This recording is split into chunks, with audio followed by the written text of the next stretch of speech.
Hello dear subscribers, they will tell you how you can easily fix your error. So here you can see try again later on Instagram. So how you can fix it?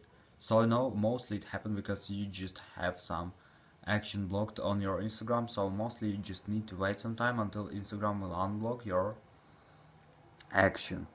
So mostly it can be 1 day or 1 week. It depends on many factors. So uh, you just need to wait, and if you don't want to wait you can also try another way. So just go to the settings. In the settings you need to find Wi-Fi, and if you're using Wi-Fi just turn off Wi-Fi and turn on mobile data. So just change your network, and if you're using mobile data just turn off mobile data and turn off Wi-Fi.